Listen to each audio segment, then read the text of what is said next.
Be bold. Be heard. Welcome to Unmute Your Mic with your host, Jessica Bell.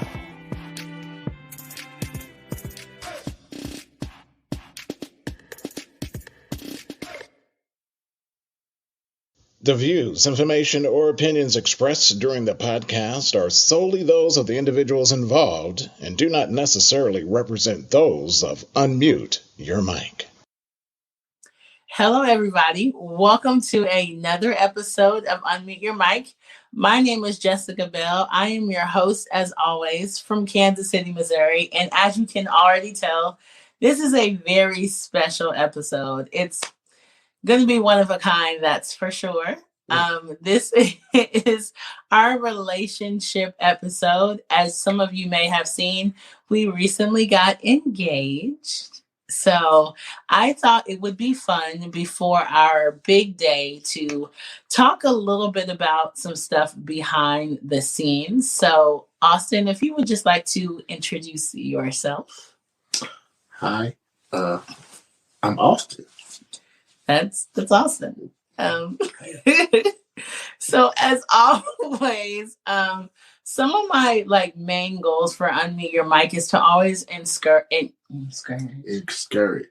encourage people who help us today.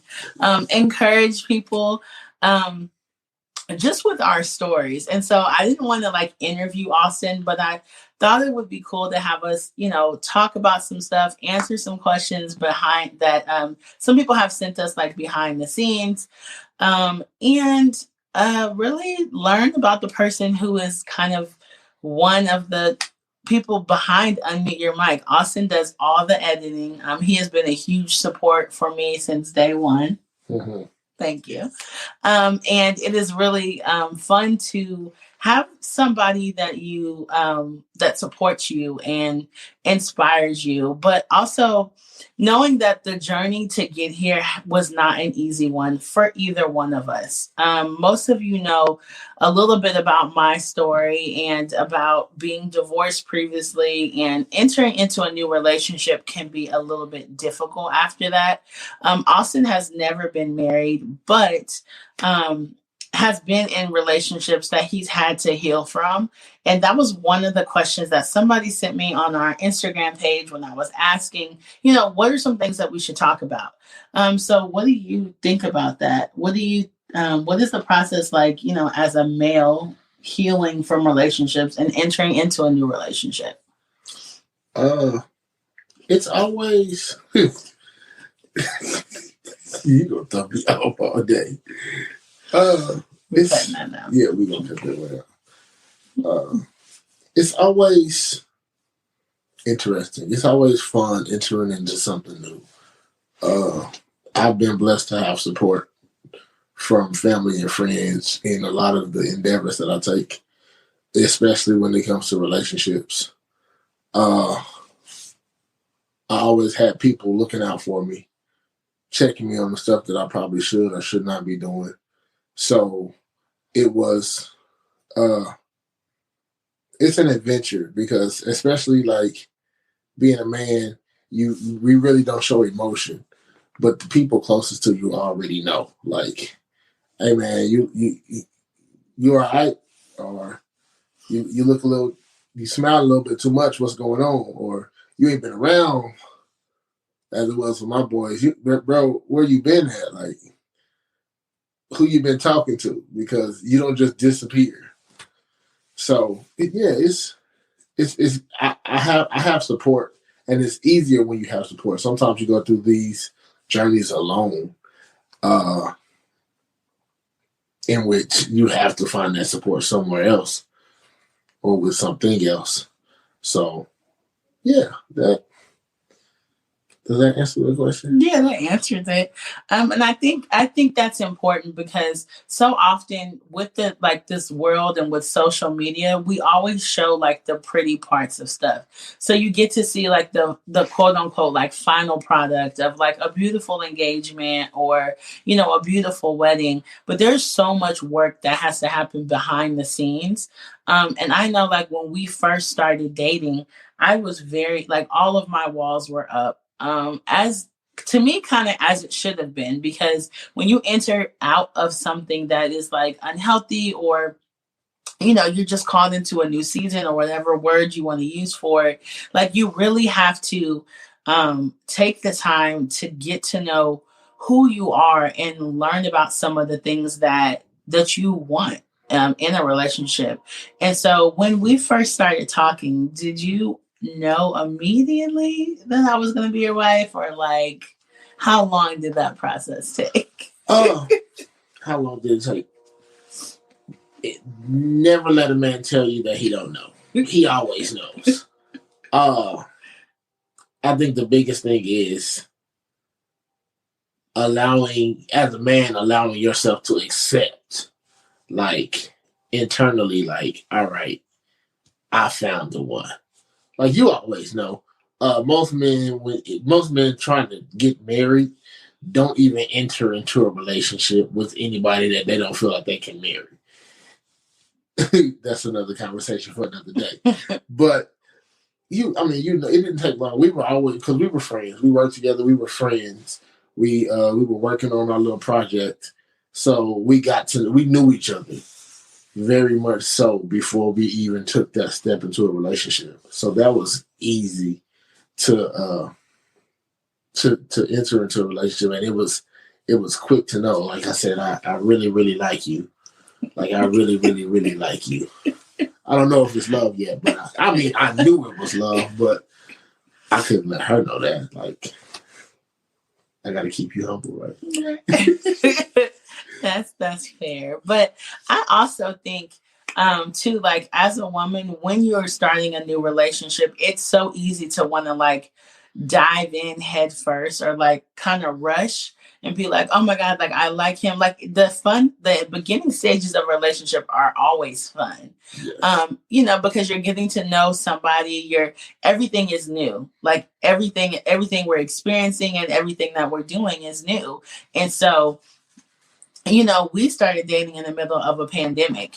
And so we had a lot of like walks in the park and taking walks. But in that process, I really feel like it was something I needed, because we got to have a lot of really deep conversations, and we got to spend a lot of time together, because we were both, we both work in education, and, schools were the first thing that shut down when COVID started. And I feel like that was something I needed, because when you go through a really hard relationship, when you're coming out of something and you're entering into something new, you have to forgive yourself. Like, I honestly think the first step for me was forgiving that I felt like I had made a bad decision, or forgiving that, like, but trusting in myself enough to say, hey, I believe that I'm making a good decision now. Because the only thing scarier than leaving a bad relationship is entering into another relationship and feeling like you may have the same things happen again. And I feel like as women, we want to protect ourselves, but we also want love.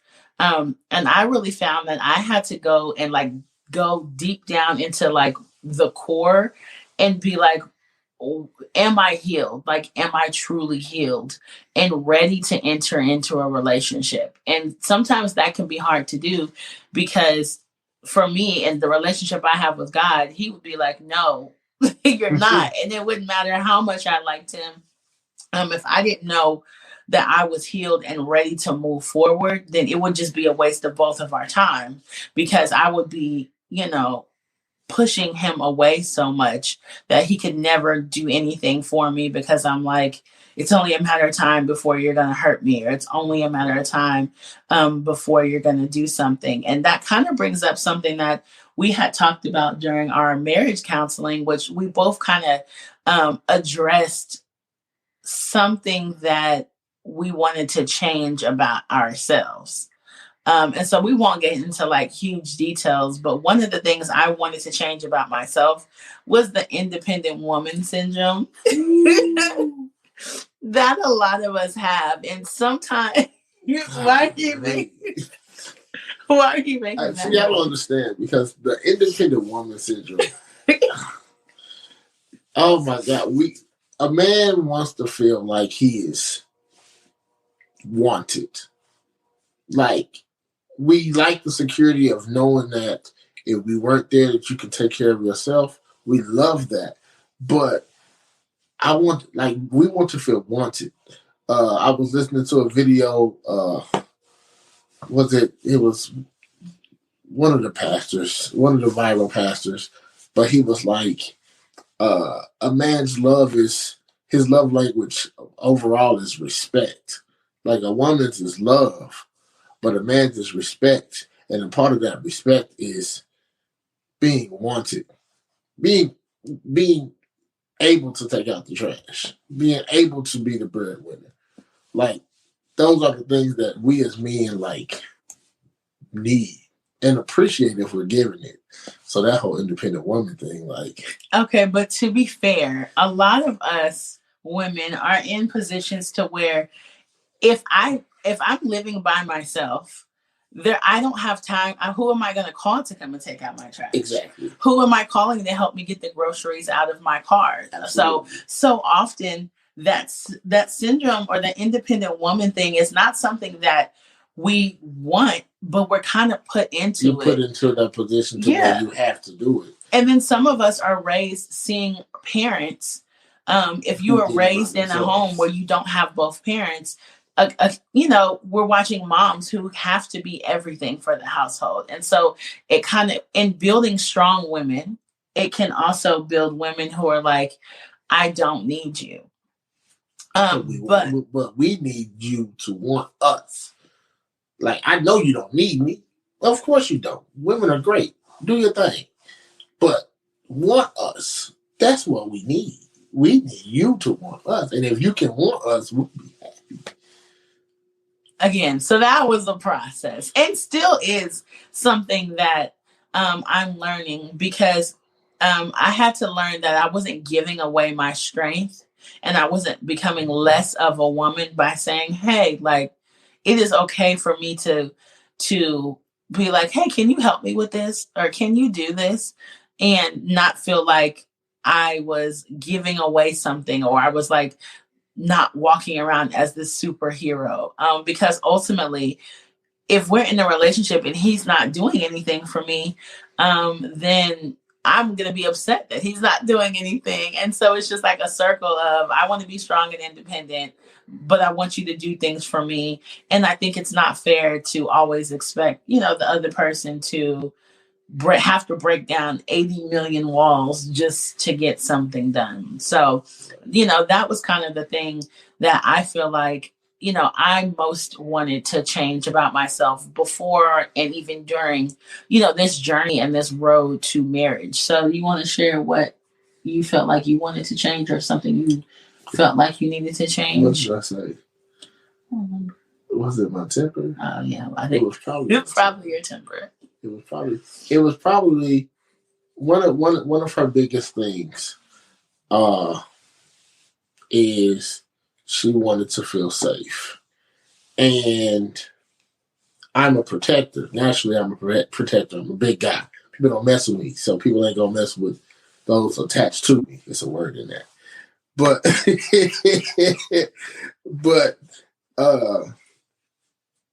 she wanted to feel safe. And with her wanting to feel safe, she also has to feel safe with me. So, I mean, relationships are never going to be just a walk in the park. Like, there are going to be arguments, there are going to be disagreements, there are going to be times where you want one thing and she wants another, or vice versa. And I had to make sure, one of the biggest things that I wanted to change, and I'm still working on myself, is making sure that even in those tough times, those tough moments, or those conflicting moments, that she still feels safe. I've had a temper. I've been mad, and I've grown so much, thank God. But I have to make sure that even in me being upset, my upsetness doesn't scare her. Like, even in my anger, she still knows that nothing is going to happen to her, not only physically, but emotionally too. And that's what I was going to say. One of the biggest things was it wasn't just me feeling safe as in, no, like you'd fight somebody if they messed with me, but it was also, feeling emotionally safe. I think as women, we want to know that we can come to somebody and talk about things that are bothering us internally. And sometimes men try to be fixers, and we just really want to tell y'all what's going on. They're like, oh my gosh, this was my day at work today, or this is going on in my life, and feeling safe enough to be able to talk about those things. I felt like that was a big thing for me. And that kind of leads into something else I wanted to talk about, which I felt like was kind of important because it was another question that I got on my Instagram, and they wanted to know how you felt about marrying somebody who's already been married. Yeah.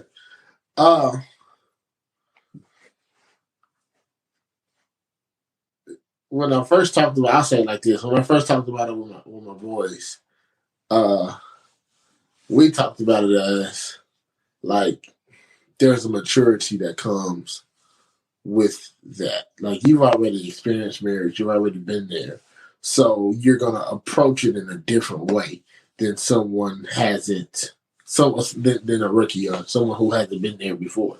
You even approach it differently than I approach it. So there's a maturity, and that's appreciated. I'm younger than Jess, but I'm an old soul. So it kind of like that maturity like is attractive even in the marriage.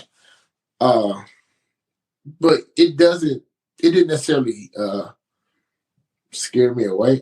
Obviously it didn't scare me away. But like it wasn't that big of a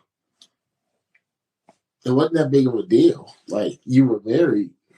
Well, see, and that's why it's so interesting, like to hear your perspective on it, because for somebody who has been married and divorced, so often it can be like this scarlet letter that we wear. So it's like, oh my God, it's like this thing like, oh, I have to tell this person, like this guilt thing that so many people want to walk around with, because you never enter into a marriage saying, hey, this is going to last a couple of years. You have this whole wedding and this big production, and when something doesn't work, people often wear it as like this, it's a failure. And marriage can, when you go through a divorce, it can feel like the biggest failure you've ever experienced, right? And so, you know, it's like this thing is like, okay, I got to tell him I've been married, and I hope that doesn't make him feel any kind of way. Because one of the biggest things I wanted to do was make sure I didn't approach this like, well, I've already done this before, and I've got this, I've figured this all out, because this was a new experience, a new relationship. And though I have entered into that covenant before, I'm not entering into it with the same person. And I didn't want to go in there like, well, I've done this, well, I've got this figured out, because I'm not nowhere near the same person I was when I was married all of those years ago. I think that has a lot to do with it as well. One, you're not the same person than you were when you entered into the previous marriage.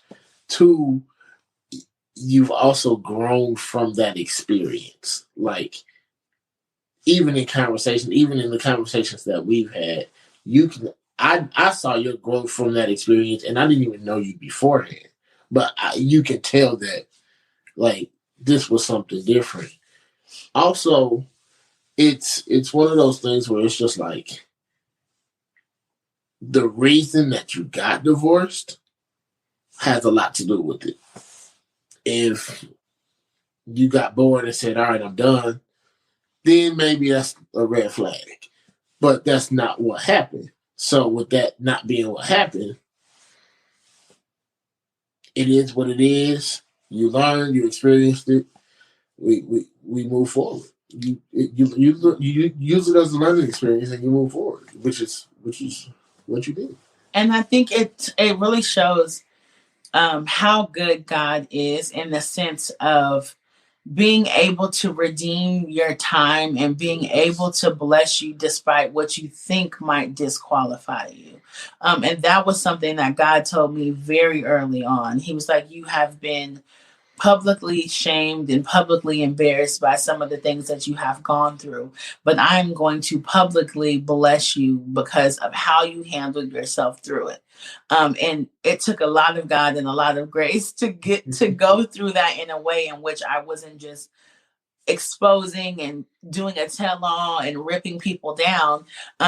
But it just goes back to, for me, being close enough to God where even in my darkest moments, I was able to say, God, I know that you still promised certain things for me. And holding on to that when there was no other person in sight, when there was just me trying to rebuild and figure out my life. And it's just a testament to what God can do, how he can create something new, how he can, in the moments when you don't expect it, birth things, and our relationship can be completely new, completely fresh, and it doesn't feel dirty or like this is my second time doing it. This is like a let's try again thing. Like and I feel like it's only God who can do stuff like that. It's only God who can birth new things from messy situations. And so I think, just being transparent, which I always am, that it was a huge point for me when we started dating, that it didn't feel like anything that I had felt before. And I had to trust God in that. Because I feel like every time, like when you're just dating, right, each person feels new. Yeah. Like you're like, oh, now I'm dating this person, and this person is exciting because of this or because of that. But as you're going on and as you're trusting God, and I tell people all the time, like allowing God to be a part of the story from the very beginning. Yes. When we first started dating early on, like we were having conversations about God, what we were going to do, what we weren't going to do, how we wanted to honor God in our relationship. From the very beginning, instead of, just going on for 6 months and then saying, oh, hey, let's bring God into this. Right. So what do you think, like, how does God play a role into, how we've gotten to this point? I fear God. And I think because I fear God, and I see the purpose he has on your life, I approach the situation and I approach this relationship as if I was carrying a very fragile piece of glass. Like, I don't want to make the wrong move because God blesses marriage. God blesses the things that he like. God is love. God loves love. So he's going to bless love. So if you love the right way and you love the way that he wants it, like if you follow his blueprint, like it's only going to work out in your favor. Like it's only going to work out in your favor. So like it's easy to keep God first when, even though his blessings haven't been what's the word? Manifested. You see it. Like you see it. Like there are a lot. I just know there are a lot of things that are in store for us because of how we kept God first in our relationship and how we're keeping God first in our marriage. I know our marriage is going to be blessed because of what we did. So yeah, it was easy. It was easy to just keep God first. And as long as my favorite scripture, I forgot it. Trust in the Lord and all your heart, and lean not into your own understanding. In all thy ways acknowledge him, and he'll direct your path. That's what we've been doing. I mean, even before I proposed, I was like, God, if I'm not supposed to do this, don't let it happen. And it just so happened, like, can I say it? So it just so happened, like, God talked to me through her about our engagement, and she didn't even know what happened. It was like he told me the date. He told me secure this stuff, get the photographer. Like, he literally walked me through it, and then he distracted her during the whole. He distracted her because she had to fast. He distracted her during the whole process, and it's like he had our back. Like, if God is going to take those steps to show himself so real in such a thing like marriage, you have no choice but to take it seriously. So, yeah, it was easy. It's easy to take it seriously. It's easy to trust God in what is happening because you can see him. Like, they always talk about faith being blind, but this is one of those things where it's not blind faith because you can see God working every step through the relationship. Yeah, and I think it was easy for me to trust God because I've seen what decisions I make on my own.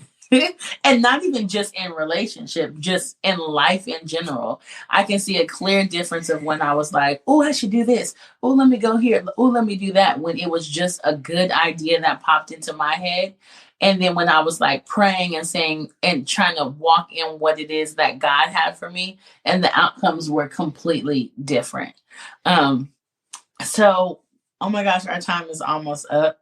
So we have to end it how I end every episode. But those were our main questions. And we could just talk forever. So maybe we'll record like a part 2 and do it after the wedding or something like that. That would be cool. We could talk about the wedding and share some videos and pictures because we are doing a very intimate ceremony soon. So, but I wanted to take a couple of minutes to encourage the single people who are watching. Both of us, a lot of our friends are single. And, you know, God has brought a lot of people in our life that we kind of mentor or pour into. And so let's just like encourage the single men and women. So if I'm talking to the single ladies who are listening to this, who maybe have been married or have been in a serious relationship and they're no longer in one, and they're waiting for God to bring that person along, I want to encourage you to continue to do the things that God has called you to do while you're being put in the position to wait for that person. I am by no means a relationship counselor or a therapist, or I'm just a person who has made a lot of mistakes in my life, who has connected myself to the wrong people, both in personal relationships and in friendships and everything else. So I'm not coming from this like high place because I've obviously made a ton of mistakes, but I truly believe that when you start becoming who it is that God has called you to be, you're just going to run your race. And eventually there'll be somebody beside you who's running just as fast, who you'll be like, oh, hey, how did you get here? Knowing that men don't complete you. They are the icing and the cherry and the very important part of the cake. But I remember a long time somebody telling me like, hey, you alone are the cake. You are the eggs, the butter, the milk, the flour. And that person who comes along is supposed to complement who you're supposed to be. The same way the icing and the cherry and the ice cream, they complement the cake. So just know that until that person who's supposed to compliment you comes along, do not settle. Do not take less than what it is that you know you deserve. Don't let somebody come around and define what God's best is for you, because God has something for you. He has someone for you. And even when you enter into a new relationship, you must keep God first. You must continue to chase after him, because once we enter into marriage, then we got a whole nother set of things that we're praying for, believing for, children, things that we are hoping for. And that's going to be a whole nother thing. And so I could never imagine walking into this journey still trying to figure out who God says that I am. So that is my encouragement to the single ladies who are listening. Just continue to be the best version of yourself. And do not connect yourself and tie yourself with somebody who is not going to help you get there. Respect yourself, respect your body, respect your mind and your decisions. And I truly believe that you are going to get what it is that you are believing God for. That's good. To my single man, it's not much different. It's not much different. Learn how to love yourself. Learn how to be alone. I think that's the big. I think that's one of the big. That's even something that I struggle with. But it's huge. Like, we're not meant to be alone, but we have to learn how to be alone and be happy by ourselves. There was once somebody told me this. Maybe I read it, but it was to the idea, or to the notion of you can't be happy with somebody else if you're not happy by yourself. Like, you have to learn how to love yourself and know you. Learn who you are. Figure out your purpose. If you figure out, Sarah Jakes and what's her husband's name? Torrey. He said, Pastor Torrey, let me not disrespect him. Pastor Torrey. He said, if you figure out what your purpose is, after you find your person, you're going to have to choose between the two. You need to figure out what your purpose is before you find your person, so that person can help support you in your purpose. But figure out who you are. Love yourself. Figure out life alone, so that, once again, that you're the cake. You're the cake too. Just because she the cake, she got the cake. You the cake. Let her be the icing. That sounds terrible. But for real. But like, love yourself. Love yourself. Love being around yourself, so that other person can come in and compliment you. Respect your body. Respect your body. The body count ain't everything. Just saying. Okay, that's another episode. That's another episode. We want to thank everybody for listening to another episode of Unmute Your Mic. Thank you for listening to a little bit of our story, our background, our heart. I thought it was really important to make this video because I like to share a little bit about myself. I'm always talking to people I have amazing guests all the time, but I like to sometimes shine a light on me and the things that I'm doing, and and just some of my story, because I feel like my heart behind Unmute Your Mic was to tell other people's stories to help encourage others. And so sometimes that story is ours. So I want to thank you for listening to another episode. As always, please make sure to like, subscribe, and follow. Go to unmuteyourmic.org. And if you like this video, share it with somebody who you think needs to hear it. And thank you for everyone who has who's loving on us, who's supporting us during this, who has poured into us in any capacity. It is a huge blessing to have family and friends and people who fight for you and who love you and who take time out of their day to pray for you, encourage you, and walk through life with us. We do not take that for granted because we have an amazing circle of people who are truly a blessing. And so we want to thank you, and thank you for everyone who is a part of the Unmute Your Mic family. Don't forget to be bold.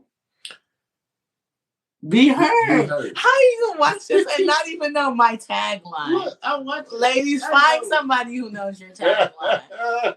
Be bold, be heard, and unmute your mic. Thank you, everybody. Thank you for tuning in to Unmute Your Mic. Be sure to tune in next time when Jessica takes her mic off mute as she continues her journey to find stories that inspire and uplift our communities.